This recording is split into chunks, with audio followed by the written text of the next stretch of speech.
సిద్దిపేట నీళ్లు లేక పంటలు ఎండిపోతున్నాయని వెంటనే రంగనాయక సాగర్ ఎడమ కాలువ ద్వారా నీళ్లు విడుదల చేసి కుంటలు చెరువుల్లోని నీటిని నింపకపోతే రైతులకు ఆత్మహత్యే దిక్కు అంటూ ఆవేదన వ్యక్తం చేస్తూ ఇరిగేషన్ ఎస్సీ కార్యాలయం ఎదుట ధర్నా చేస్తున్నారు గంగాపూర్ చిన్నకోడూరు గ్రామ రైతులు.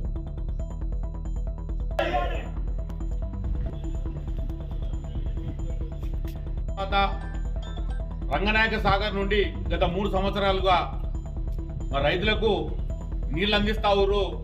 మరి 3 సంవత్సరాలుగా రానటువంటి సమస్య.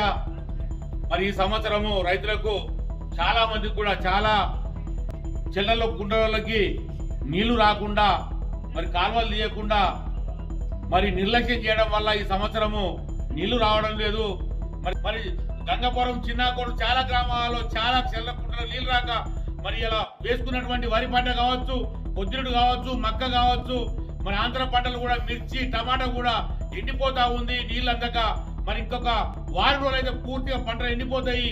మరి తక్షణమే దీని మీద ఉన్నతాధికారులు, నాయకులు, మంత్రులు మరి సమీక్ష చేసి ఇక్కడికి వచ్చి త్వరగా ఆ యొక్క ఎక్కడైతే సమస్య ఉందో ఆ సమస్యను తీర్చి మరి ఒక చెల్లకు కుట్టలకు నీళ్ళు ఇచ్చినట్లయితే మరి ఆ చెరువు కుట్ల కింద ఉన్నటువంటి రైతులు మరి ఆ పంటలు పండించుకుంటారు. లేకుంటే ఈసారి పంటలు పండకుండా కనుక ఉరేసుకొని సచ్చేటువంటి పరిస్థితి ఏర్పడుతుంది.